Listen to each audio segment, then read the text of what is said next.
Travel Saturday with Sarah and Ed with Destination Cleveland, Ohio. World-class experiences without the world-class ego. Unapologetic, unstoppable, unafraid. With direct flights from Dublin to Cleveland. Learn more at thisiscleveland.com. Ed Finn is in studio with us with Sarah Slattery. Ed's website is edfinnTravels.com. Hi Trina, how are you? And Sarah's Hi, Trina. is the travel expert. Ed Finn travels all over the place. Yeah. Excuse me, you spoke over me there when I was giving Sarah's website. Me, so I'm me, going to me. give her a second plug now. The travel expert.ie. Now, you're raging it. Look at that. Slap down. I like an old slap down every now and then. Right, we're talking about all things skiing today. Yeah, the best fun you'll ever have with your clothes on, Trina. Skiing. It's great fun altogether. Snowboarding, skiing, snowshoe hiking. I started skiing when I was 18. I went to a little place called Imst in Austria. Now, You must have gone to a posh school, did you? I did, yeah. Prez. Didn't really work on me though, you know. But no, seriously, the first time I ever saw snow was, I suppose, you talk about schools. We went on a school tour to Switzerland in July, right? July. And we did Italy, Switzerland and all. It was a great trip. But we saw a glacier we did Interlaken, Lauterbronn and Grindelwald, and we saw this glacier. Now, we also met the Pope in a private audience. And I remember at the end of it, Brother Jerome asking us, what was the highlight of the trip, lads? And we were like, oh, the glacier in Switzerland. He was like, what about the Pope, lads? Yeah, You know, yeah. but we were so in awe of this. It was just phenomenal stuff. So when you're up in the mountains, there's something about skiing that's amazing. I do snowshoe hiking now because I had a bit of an accident a few years ago. I have a 9-inch pin in my right leg, so I've been told to not ski anymore. But the snowshoe hiking is fab. Great exercise. So And that's literally just, they're kind of like... yeah, they're cool now. They're Shoes. carbon based. Yeah, but they're carbon. They're very cool. You can buy them from 30 quid to 60 quid, whatever. The But you- middle aisle of Aldi. yeah, and now I find... Probably, yeah. Yeah, exactly. But now, after skiing for how many gazillions of years, I mean, I was all over the place, and Sarah skis as well. I still can get up into the mountains by doing snowshoe hiking, and it's a great option. So there is something. It's like safaris. I think when you go on safari, you get a bug. With skiing, it's the same kind of thing. That thrill. I mean, I've had dislocated pelvises. I've broken the leg. This one 3 times. You know, but it's just great fun. Like if you're careful, you can have a great time. Do you need to have a decent level of fitness, Sarah, actually, to go skiing? I wouldn't say so. I mean, I'd say maybe if you're going down, if you're a beginner now, you're probably not going to be going down too many major slopes. But I suppose your quads, like the front of your legs, are all right. Maybe they start to ache if you're not used to it. Yeah. Just a different position. But to be honest, like you wake up the first morning and you'll have, sore legs. And But the then altitude as well. It's You're like up. if you go to the gym and then you go back the next day and Yeah, it's fine. yeah. So no, I wouldn't say you need to be specifically. Yeah, a lot of people go to particularly fit. Kiltiernan to the ski slope here, and there's a lot of, they do That's exercise. brilliant for first timers. Yeah, and they kind of Absolutely. practice there, Yeah. and they kind of get, which you can do as well. But I mean, the classes, the ski schools, you see the little kids flying past you with they don't even have poles. I know on YouTube there's some 2-year-olds and they're like champion they're skiers. born. They come out like some of the Swiss and Austrians. I think they're born with skis on. It's natural to them. Italy as well. In America now, Denver, Colorado. I mean, there's so many options. You can see so many beautiful places. But up in the mountains, it's majestic. They've kind of been pricey, Sarah, the ski Yeah. holidays, I mean, haven't they? it's not a we cheap struggled to find any kind of deals. Italy is a great place to go. Madonna di Campiglio. It's nothing to do with the singer. It's just a gorgeous little high village in Italy and beautiful place. I was looking there for a week, about 449 quid. That's without your flights, including all the packages. That was with snowtreks.ie. Again, here you've got Top Flight, Crystal Ski, Direct Ski. You've got all the different companies. Yeah. Ingham's, I don't know, are they still there? They were UK based. No, I think they were bought yeah. over by someone else. Top Flight and Crystal would be the 2 main ones. And I think if it's your first time, again, I know I kind of going on like say similar to last week about cruising, but it's good to talk to a specialist because there's an awful lot to consider, particularly if it's your first time. Like even just simple things like the transfer times from the airport. Like some of them can be 3-4 hours. You're going with kids, you're going to want shorter times. Plus, depending on the time of year you're going to want to pick a ski resort that's quite high if you want to be guaranteed snow. And a lot of the tour operators like Crystal and Top Flight, they've bought in accommodation in advance, so they have packages. So if you're searching online and you can't find hotels, that's probably because they've given out their allocation to a lot of these operators. So if you're going for a week, I'd say it's probably best to book with one of them, unless you want to try 3 or 4 days and just try and do it on your own. But if you're doing a week ski, I would say, like, I know Top Flight have half price ski equipment in Lavinio at the moment. I know Crystal have buy one lift pass, get one free, so they do have deals,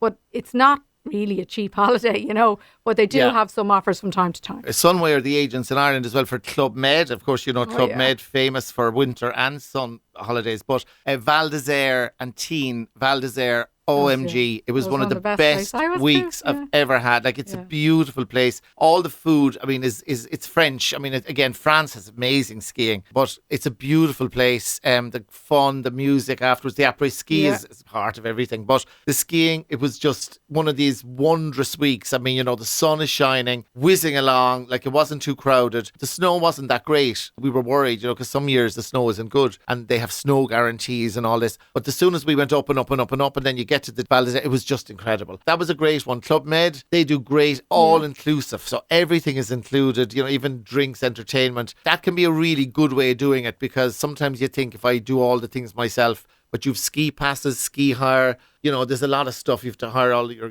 boots, equipment. And that's the other thing I would say as well, from experience. Make sure you have good boots. In fact, if you're going to become a skier and you want to ski, buy your own boots and bring them with you, so every year they're going to be perfect for your feet, because trying different boots all the time, that can hurt your feet a lot and can cause accidents. So top tip would be, make sure you have good boots, and that's very important. Yeah.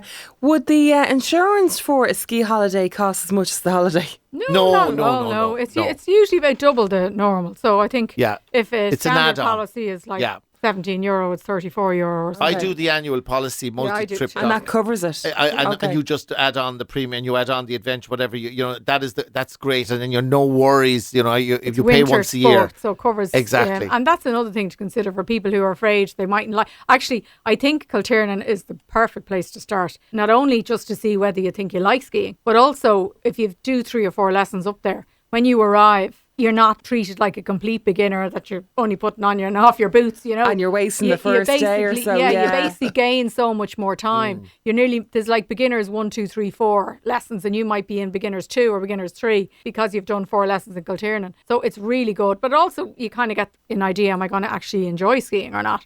But a lot of the resorts now have loads of other activities. Like Ed was talking about snowshoe hiking, like there's tobogganing and there's... That's great. Snow sledding. Yeah, there's loads of different... There's ice rink, ice skating, and then of course a lot of the hotels have fabulous spas and swimming pools and things like that.